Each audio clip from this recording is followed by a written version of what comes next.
Hi and welcome to my channel. My name's Mike and today I'm just going to be doing a walkthrough on a quick studio portrait shot outside my studio of a good friend and model Ali. Mostly beginner, bits and bobs, but with some intermediate techniques thrown in as well. But should you have any questions or anything, feel free to leave a comment and I will get back to you on that. If there's any requests as well for future tutorials, just let me know. See what I can do. So what I'm going to do, I'm going to start by sorting the white balance. I'm going to work my way down through the menus on the side here, and then I'm going to work my way across from the top.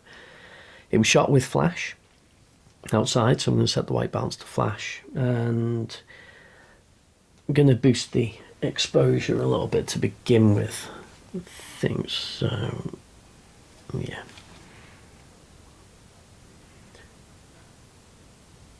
There we go, just a bit of a boost there. I'm going to leave the contrast alone, so I prefer to do that with curves.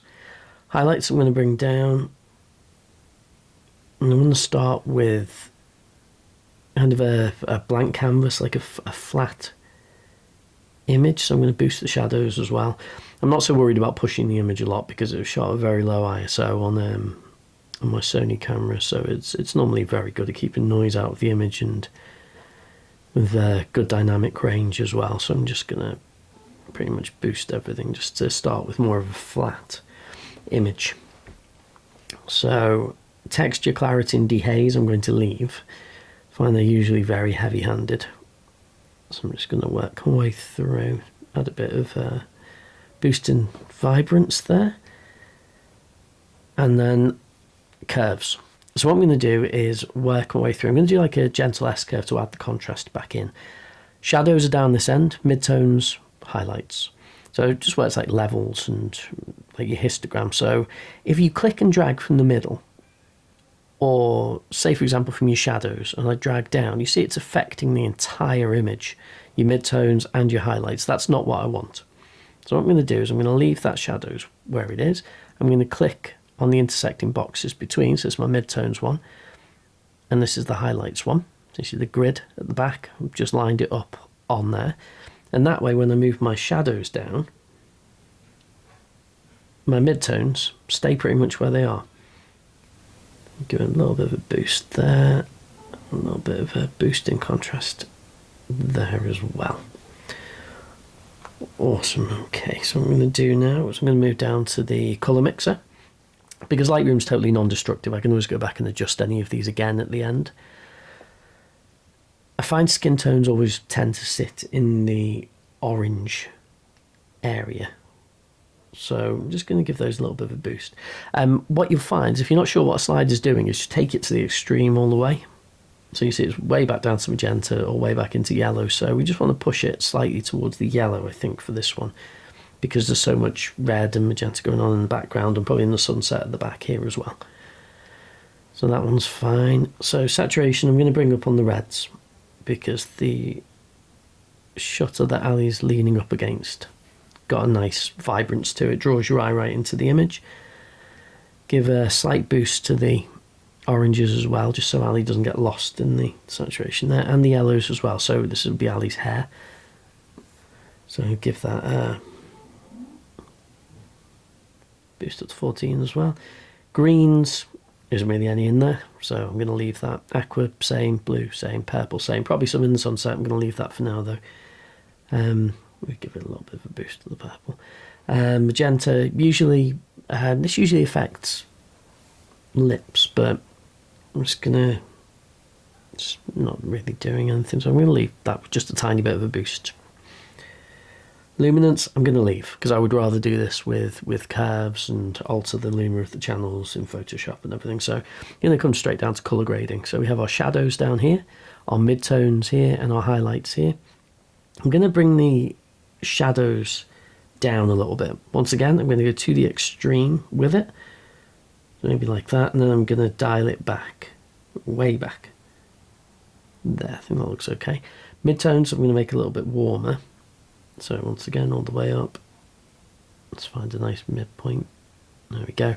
Highlights, once again, exactly the same. Just want to push them towards the warmer tones, but not too much There we go. Going to leave blending and balance because I'm absolutely fine with the way this is balancing out. So with sharpening, what I'm going to do is, usually you'll find your preview screen will be all over the place and you won't be able to see what you're doing. This little checkbox here, if you click that and then click where you want in the image, your preview screen will change. So that gives me a better idea of what I'm going to be sharpening. So rather than just blasting up the sharpening to sharpen the whole image, so let's just say it's a nice amount of sharpening there, I'm going to use the masking slider here. So now if you hold down Option, because I'm on the Mac, just substitute it if you're on a PC, click, it will show you what's being sharpened. So just like with masking, white is visible, everything's visible, everything's getting sharpened.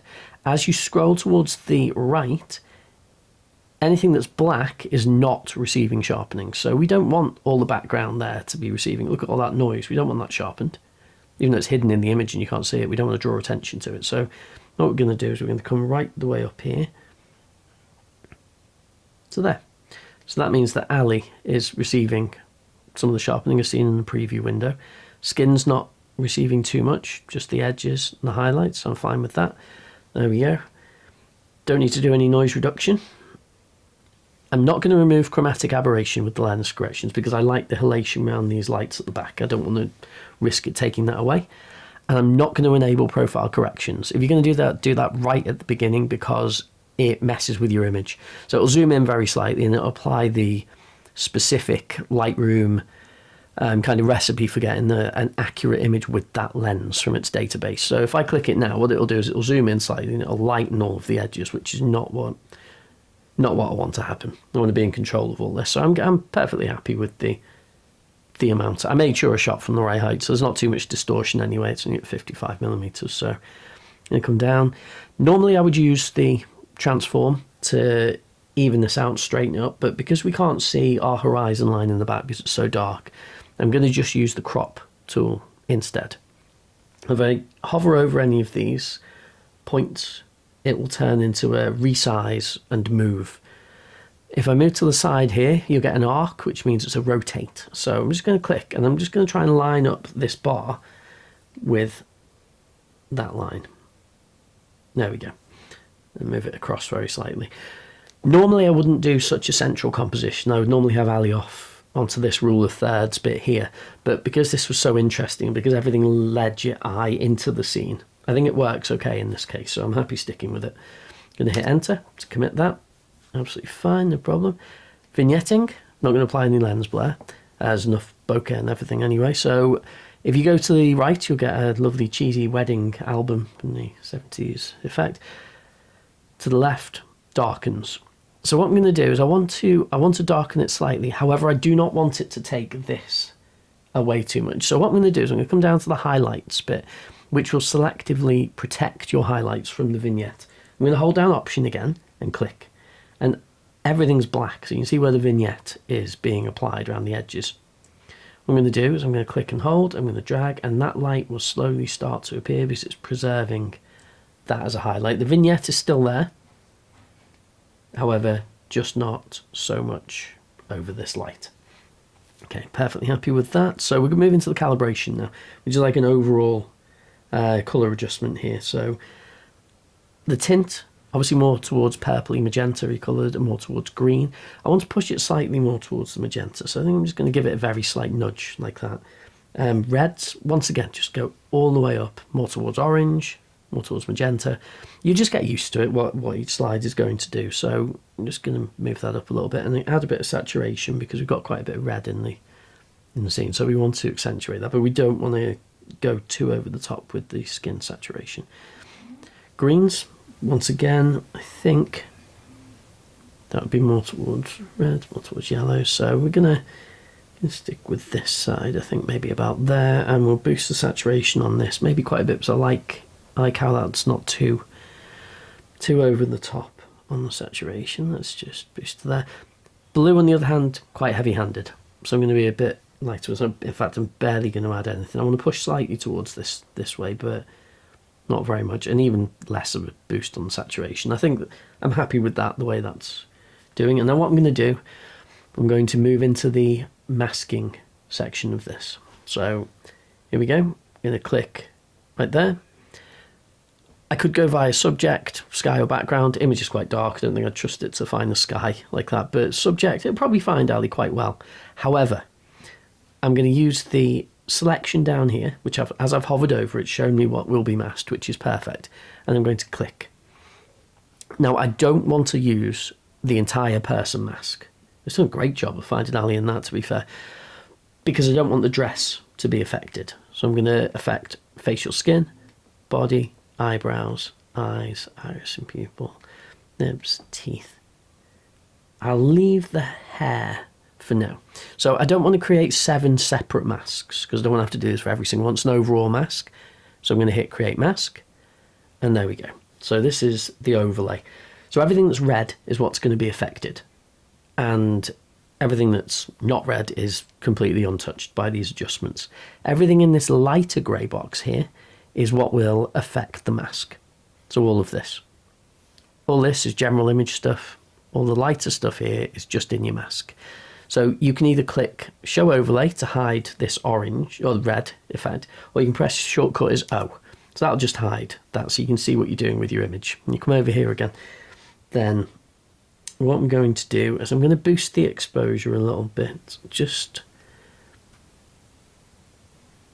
to balance Ali out a little tiny bit. Yeah, about there.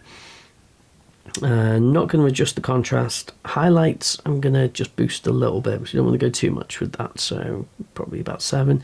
And shadows I'm going to make a little bit darker, I think. Yeah, just to keep that shape.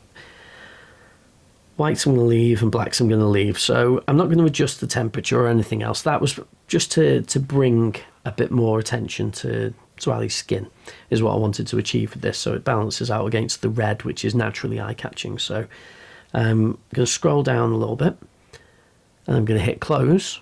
Don't delete all masks. I'm just going to hit close, and that's saved the mask and everything. So I'm going to do another mask now. This time for the sunset in the back, create new mask. Not going to use select sky or anything because I want to control it myself. So I'm going to use radial gradient here. You come up to this top corner and I'm going to click and drag. If I hold down shift, it will constrain it to snap to a circle, which is not what I want. I want to just keep it away from the bottom section here with the horizon line and the buildings. And I just want to take it to about there so it's not affecting Ali too much. I'm going to hit O to hide the overlay.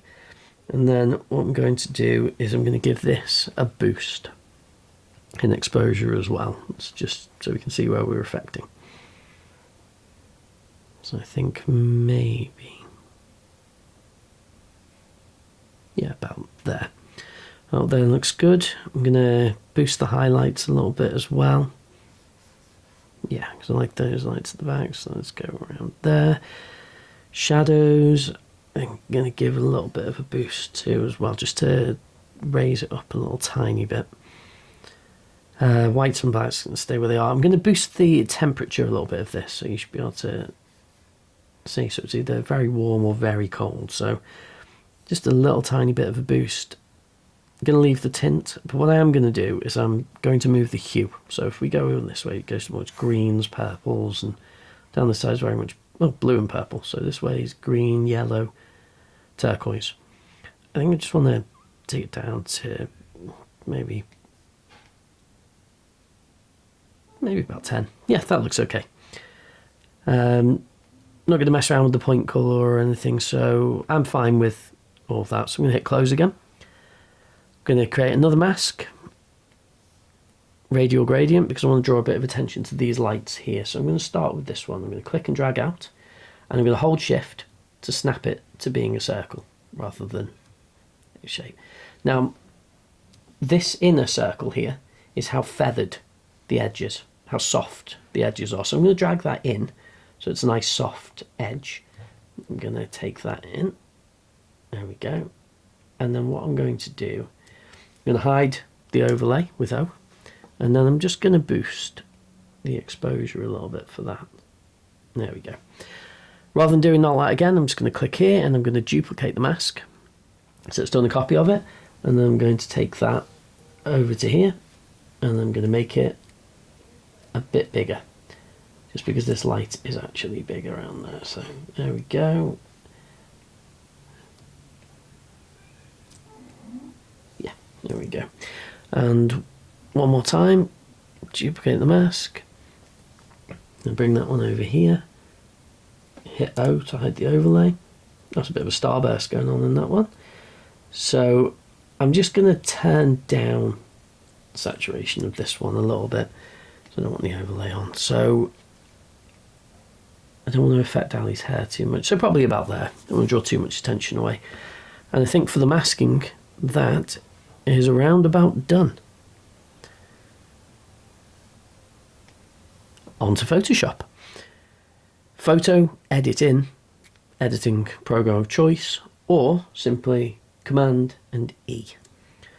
We'll open the image, a copy of the image, in Photoshop. Wonderful. Awesome. So once we're opened up in Photoshop, unlike Lightroom, Photoshop is a destructive editing program. So what we need to do is make sure that we're not working on our original image, because if we mess it up, we want to be able to step backwards. If we've made lots of steps, we can't always rely on just Command Z to keep going back and keep going back, keep going back.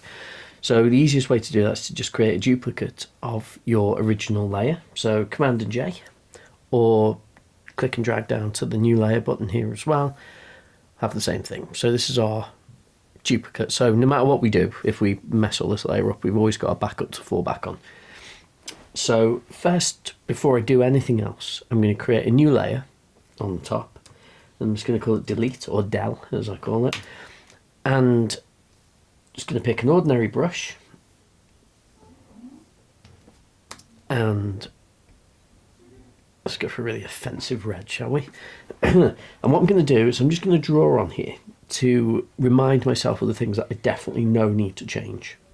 So to begin with, this might need to change. I'm not sure about these bits, the reflections. If they become distracting, I'll get rid of them. If not, I'll leave them. That needs to go. And there's a shadow of one there, so that needs to go. This needs to be edited out. This is a bit eye-catching here, so I'm just going to go around that. And I think here as well. There's a little reflection up here that's going to have to go, and a stray hair just there from Ali's hair. I think that's about it. So we'll make a start with these and work our way through the images as we go. So I think I'm actually going to get rid of this here. So I'm just going to press J for my patch tool, or come over to here, click and hold down, go down to your patch tool, and then I'm just going to draw around the object I want to get rid of, and then move inside the selection and drag upwards or to the side. So, and then click outside of it to deselect. Same with this. I'm just going to bring it over. Now you'll notice I'm not going too far in either direction. It's because you don't want to be cloning from an area that doesn't share the same texture and depth of field as the bit you're working on. So if you were to take this, for example, here, and then try to, clone from somewhere over here, it's going to be totally different level of detail. So you want to try and stay in the same line and plane of focus as this. So I'm just going to hop up to here to do that. And then same with this one again. I'm just going to go there. Sequence. So I'm just going to zoom in a little bit on this. Let's go into 100%. And we don't want to have repeating patterns here, so I'm just going to be careful not to use too similar texture. This is quite a complicated texture, so we should be okay. So there we go, it looks fine. You can pick out a cloned texture an absolute mile off. If you were doing this bit and you came over to there, you'd be able to tell it was identical. It drives me mad when people do that. You can really tell that the editing's been done, which is what you want to avoid, essentially. You want to make it look natural and make it look as it was shot, as close as you need to. So what I'm going to do is I'm going to draw around this bit here. Now this bit might be a little bit awkward because it's very close to this edge, and the healing brush does not cope too well with areas of high contrast between what it's trying to heal. It quite often will bleed into the area, which looks terrible, but I'm going to give it a go. So what I'm going to do is, instead of going off to the side here, because obviously it's going to try and find a clone area from this bar, I'm going to try and just stay in line with the bar just above. Oh, that's worked out perfect, that's great. So perfectly happy with that. Maybe just this little tiny bit down there, it's a bit of a hard edge, so we're just gonna take that up to there. Ah, brilliant, perfect. Moving up again, this stray hair I'm just gonna get rid of, along with some of the slightly obvious tiny blemishes.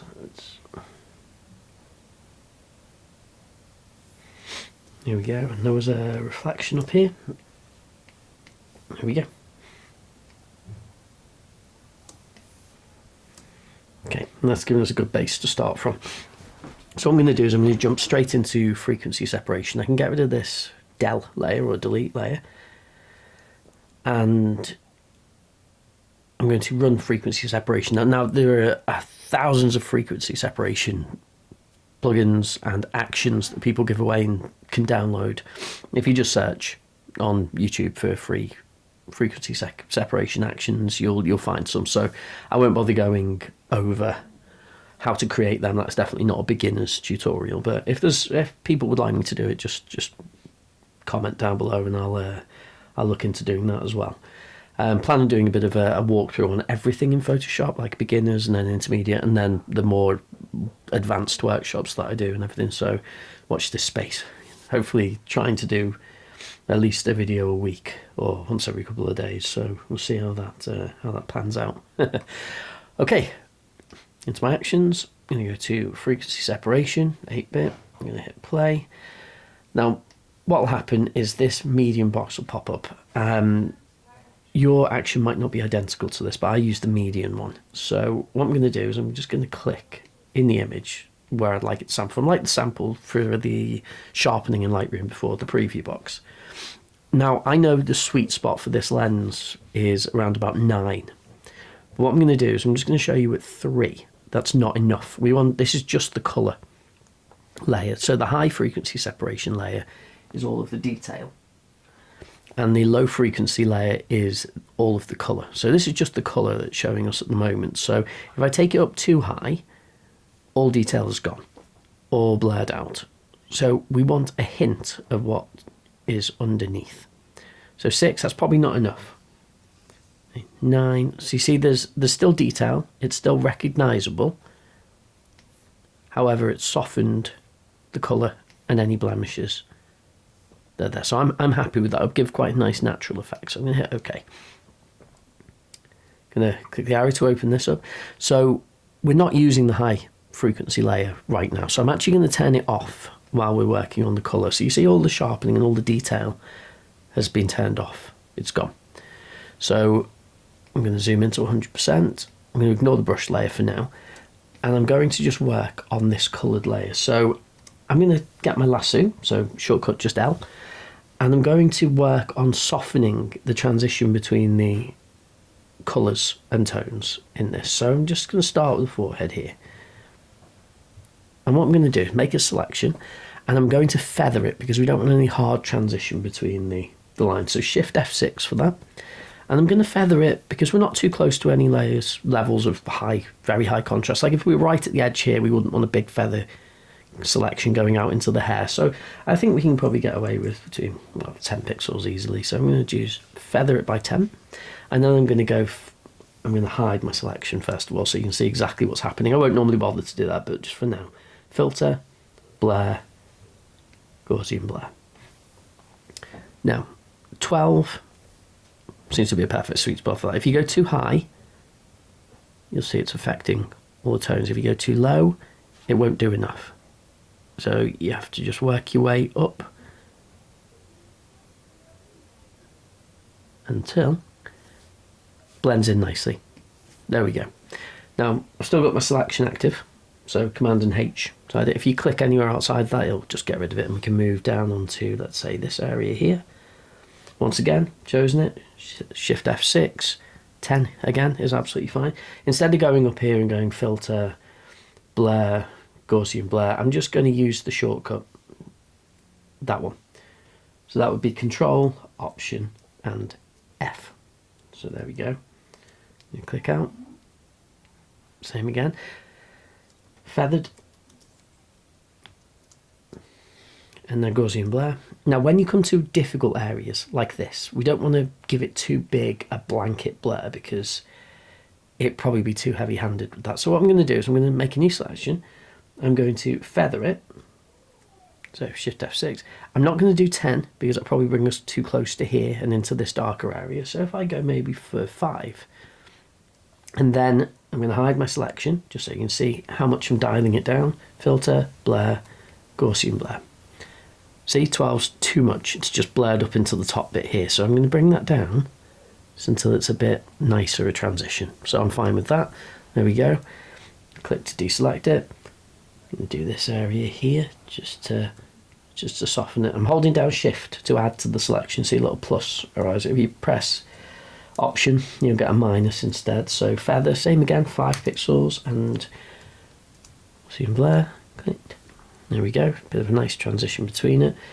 I'm going to do here. Shift F6. Now we're away from the high contrast again now, so I'm going to go with about 8. And I can also hide the selection and increase the Gaussian blur probably a little bit more now. Actually, that works out okay, I think. Maybe back closer to the 12 again. This area. Feather 8. Gaussian blur. You can also use your patch tool for this. So you can actually click in here and drag out and it will patch from wherever you've done. It's just it just depends on personal preference. This is a very quick way of doing it, but like I said, any which way you choose to do is going to work. So once again, because this is quite close to very high contrast and some detail areas, I'm going to feather it only by 4 pixels this time. I'm going to hide my selection and go into the menu for Gaussian blur so I can be a bit more precise. So see, that's way too much at 12. Let's dial that back a little bit just to give it a little bit of a blend between. Click. About 8.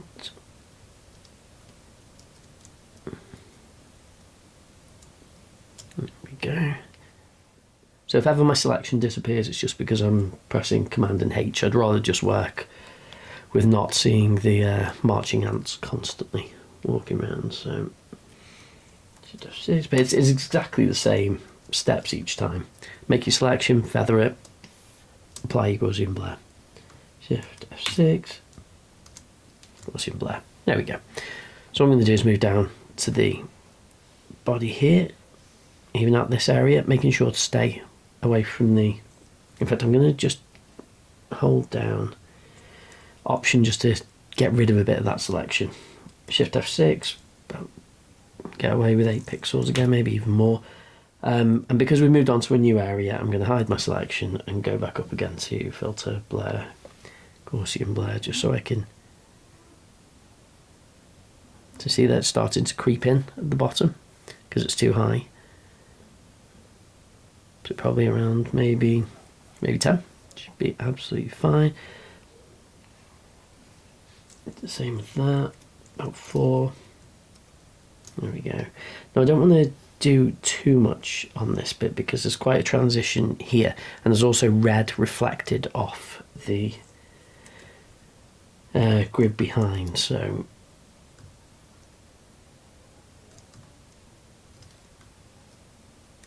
yeah, it's looking okay. So I'm just going to go in with some smaller selections here, less feathering, maybe 5, hide selection, filter, blur, Gaussian blur. That actually looks okay. So I'm going to leave this bit here because I don't want it to affect it too much. What I'm going to do now is turn back on the high frequency layer so you can see how it's affected. Now what I would normally have done is create a duplicate of the low frequency layer if I'm teaching people to work non-destructively. Just always duplicate a layer you're not sure if you're going to mess up on, essentially. So if you messed up any selections or colours or anything, it's always nicer to have one to just go straight back to rather than having to redo it. I just soldiered on the head because well, I forgot to do it, to be honest. I'm so used to doing frequency separation. Now what we're going to do is we're going to not do that because that's a bad habit to have. Going to duplicate the high frequency layer, just think. Oh. Now the reason that did that is because I still have an active selection down here, so it only duplicated what was in the selection. So I'm going to deselect, and then I'm going to duplicate that. So that's Command and J, or drag it down to the layer, turn that one off, and that's my backup. Now the high frequency layer is where all of your detail and your texture lies. So what I'm going to use for this is the healing patch tool again. So we're going to work on it overall, and then we're going to make it more subtle afterwards. So you can often be very heavy-handed with frequency separation because and then it tends to make people look like Barbie dolls, which is not great. I mean, Ali has great skin anyway, which is fine, but we don't want to barbify her, so we'll just do all of these edits, and then we'll go back and we will make it a little bit more subtle. I mean, I love frequency separation. It's like a godsend. I used to do a lot of retouching via pixel based, like zoomed right in, like all the way in, working on each individual pixel. So if you can do this properly and subtly, then it's great. If you're working on obviously a high-end makeup style commercial or skincare or something, then do it the old-fashioned way. You can learn a lot from the online forums and stuff like that. So I'll cover that in a later video, but for time being, we're going to do this. Right now, I'm going to get rid of these stray hairs. Now, because we're close to contrast and detail and hair as well, I don't think the healing patch tool, keep calling it the healing tool, is going to work. We'll give it a try though. There's a bit of an edge, a little bit. I mean, it's made a bit of a liar on me, but it's okay. I'm just going to step backwards. I'm going to do it a different way. So I'm going to press S, which is going to bring up my cloning brushes. I'm going to make the brush smaller. Here's an amazing shortcut if you don't already know it. If you hold down Control and Option and then click and drag to either side, it will allow you to adjust your brush. So you have to be on a Wacom tablet to really take good advantage of it, or a different, or any kind of Wacom tablet, or any kind of Huion, or all of them are going to work. If you don't already work on a graphics tablet, I would very much recommend picking one up. Not too expensive now, and they will make a massive difference to your editing. I find editing with a mouse now feels like just drawing with a hockey puck or a bar of soap. It's just non-intuitive over a pen. So if you go left to right, will increase and decrease the size, and up and down will increase or decrease the hardness of the brush. So rather than going up to all your menus up here and having to mess around with your brushes, or right click and go to your size and hardness things and then click to get back into it, etc, etc, you just literally hold down those two, Command and Option. So what I'm going to do is I'm going to make it a nice soft brush, but not too soft. I'd say about there. I'm going to make it a bit smaller, and then I'm going to hold down Option and make sure that current layer is sampled, not all layers, or current and below, because we do not want to sample from the color only layers down here, because if we make any adjustments after that, they'll be affected by what's on the top. So current layer, flow, I tend to work with flow rather than opacity. Opacity is very much like layering acetate sheets or tracing paper to increase the colour the more sheets you lay on top of each other.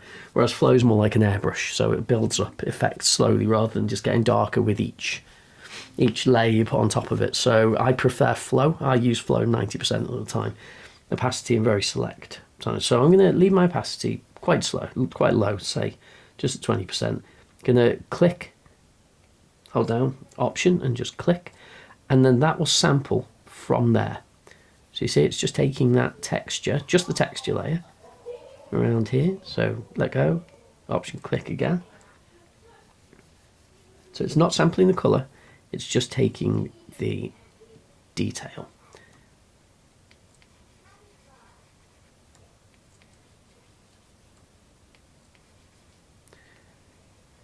So there we go, happy with that.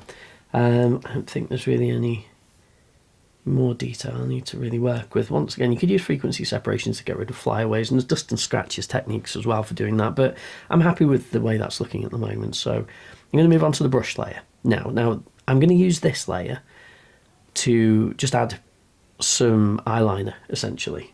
So hit B for my brush. I don't want flow to be 100% because I want to be quite subtle with it, so I'm going to go with 10%. Now if you press Shift and 1, it will change it to 10%. So your number keys as you work up, so Shift and 5 would be 50%, Shift and 7, 70%, Shift and 7 would be 77. So you can work through, but I want 10% or thereabouts. If you don't hold Shift and you press it, it will alter your opacity instead. So I want my opacity at 100%. I want my flow at 10%. Make sure this is not checked as well, because that's pressure dictating the size and flow. So what I'm going to do is I'm going to press I. Now, for my eyedropper, normally you can hold down Option and it will bring up your eyedropper. But if you do that, it's literally just straight up eyedropper. It doesn't give you any settings, doesn't show you where they are, doesn't show you what it's on. So if you press I, then you can look up here and see that the eyedropper is sampling at 5 by 5 average pixels, which is brilliant, because if you're on point sample, which it is a lot of the time, there's all different coloured points that make up each colour in this image. Like if you zoom in all the way and you clicked on, let's say, a pixel in here that might have been green instead of the blonde that you were looking at, then you're not sampling from the colours that you need. So if you average it out by 5 by 5, 11 by 11, 3 by 3, whatever you prefer, then what we can do is click and it will give us an average sample. I'm going to make my brush a bit smaller and softer. So drag upwards, and then all I'm going to do is I'm going to use this layer here, which is under my detail layer, to just add some eyeliner in. So that's a bit too heavy for me, so I'm going to undo that. I'm going to lower my flow to about 4%, so 0.4. And then what I can do, I'm going to go too over the top with it, just to, so the detail will still obviously be showing through at the top. And make my brush a little bit bigger,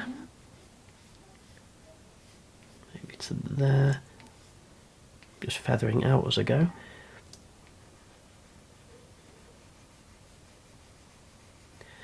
So I'm not using it might look like I'm going over the eye with this, but I'm just pressing very lightly and very gently, which means it's feathering out. It's not actually using the outside edges of the brush, which is why I'm getting away with being so close to the edge there. There we go, perfect. So let's zoom out again. And I'm just going to tone this down a little bit, so you can drag down your opacity, or if you press V for your move tool, then the number keys do exactly what they did with the flow of the brush, so we can step it downwards. So 5 would be obviously 50%. And I think about 50% looks about right. Yeah, let's go with 50%. 60. Yeah, 50%. And I think that for the basic frequency separation, that's looking okay. It's looking about done. Yeah. So what I'm going to do now is I'm going to continue working on the image. I'm going to bring up a new curves adjustment layer. Now this is exactly as we did in Lightroom. So you've got your shadows, your midtones and your highlights.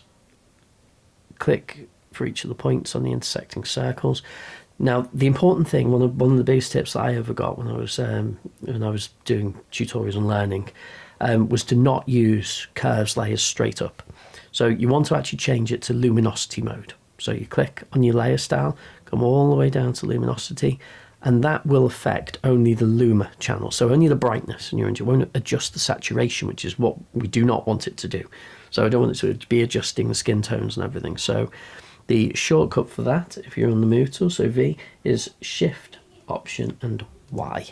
So set it to luminosity. And all I'm going to do is I'm going to bring my shadows down a little tiny bit. Tiny bit more contrast there.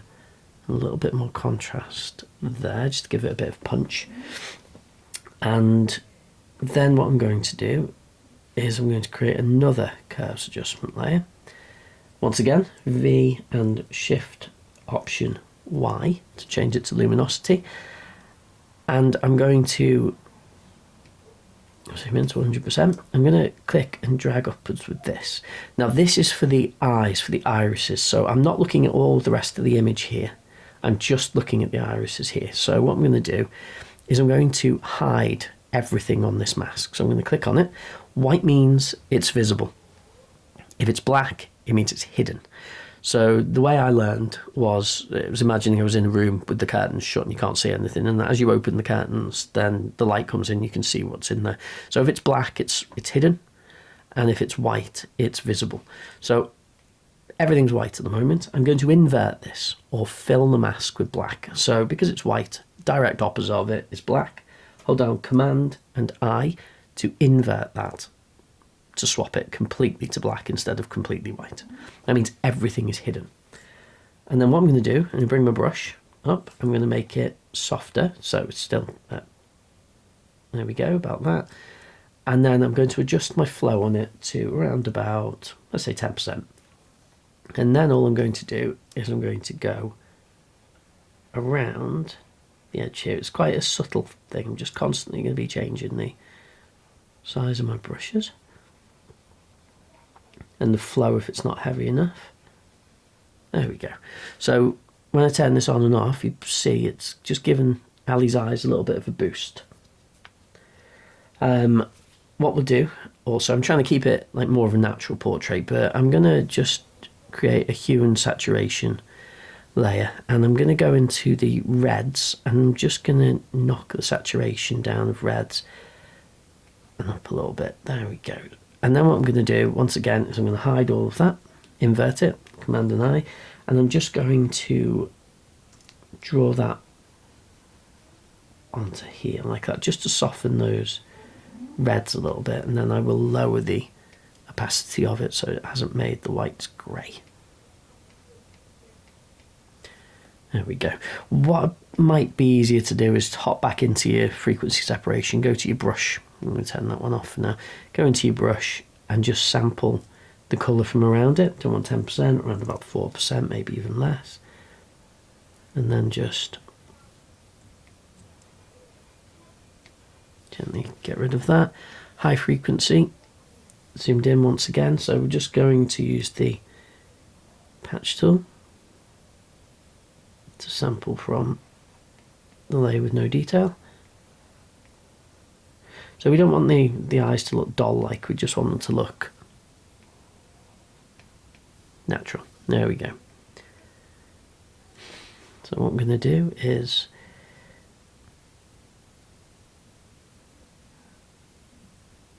I'm not sure about that edit actually, being honest. I'm just going to bring that back a little bit. I'm going to step backwards through them. I think I actually, I think I quite like it the way it was. I'm just going to get rid of the colour that I added to the eyes there. So I'm just going to go in at 10% and just get rid of that. I think it looks better natural, to be honest. I'll do a tutorial on editing eyes and everything as we move through. There's some brilliant actions as well for using that. So yeah, let's get rid of that. Right, so what we're going to do now is, so that's the eyes. I'm going to add a bit more punch to the sunset bit up here. So I'm going to create a hue and saturation layer again. Once again, everything's visible. So I'm just going to boost this a lot so you can see the effect that it's having on the background. So I think if we make it a little bit more purple like that, then we can bring the saturation back a little tiny bit and then invert it entirely so it's not affecting anything. Gradient, and make sure your gradient is the radial gradient and classic. So we want it to go from the colour to transparent, not colour to white. And then make sure on white so you reveal, click and drag. There we go, just gives it a really nice boost in the background. Cool. And what we'll do now is channels. So I'm going to give it an overall few adjustments to bring it in line. And one of the ways I like to do that is to go into channels, hold down Option, Command. Yeah, Command rather, not Option. Hold down Command and click on the thumbnail for RGB. And what you'll see is that'll select just the highlights on this. There's absolutely amazing luminosity masking, which I'll use for more complex edits, but this as a quick fix is incredibly good. Click back into your layers. Now when I create another curves adjustment, it will create the mask based upon my selection. So if I hold down Option and click on the mask, this is my mask. So this is the black and white version of my image. Everything that's black will be unaffected, everything that's white will be affected, and everything that's in between will be moderately affected based upon the shade of grey that you've got. So hold down Option again and click. So what I'm going to do is I'm just going to switch this obviously to luminosity again, Shift Option Y. I don't want my hue and saturation being affected. And then I'm going to click and drag upwards just to give those highlights a little bit more of a boost. And that's looking really nice. Sharpening, I think now. In fact, one last thing that I'm going to do, I'm going to zoom in. Well, this is just a picky thing that I noticed when I was zoomed in all the way. I'm going to go onto my brush layer, and I'm just going to choose white as my colour because I want to get rid of the dot right in the centre of that. So there we go. Not noticeable in the slightest, I just knew it was there, so I wanted to get rid of it. There we go.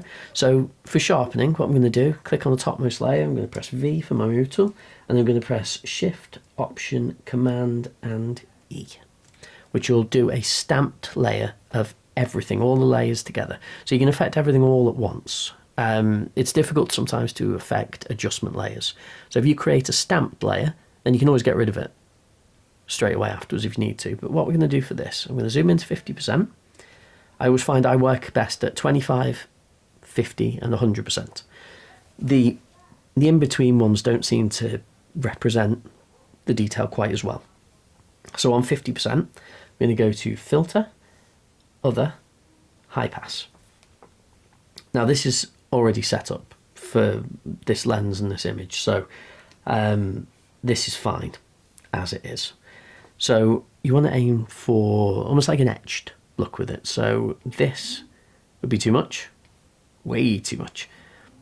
Although I have seen people edit the opposite way. So this would be probably too little.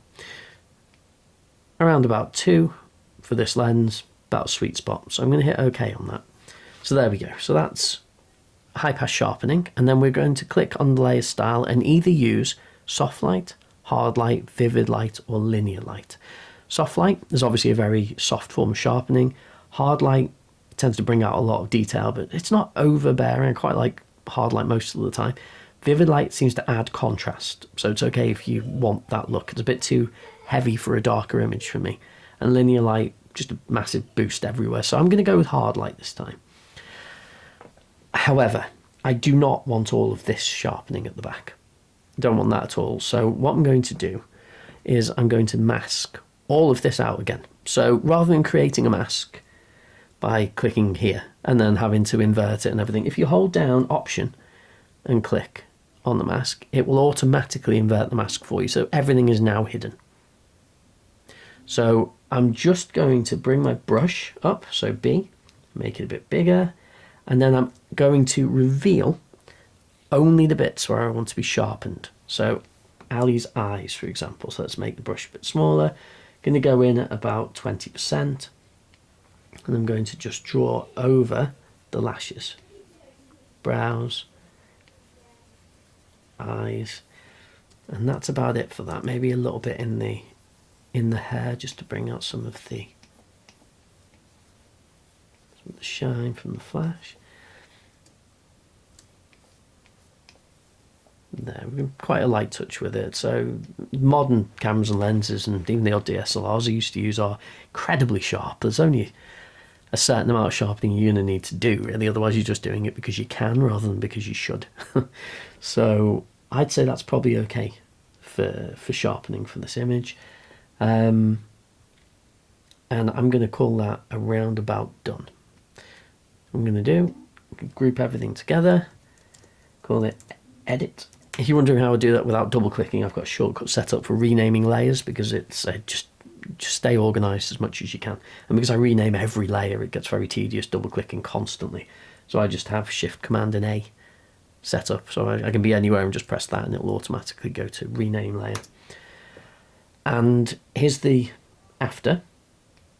And here's the before. Before and after.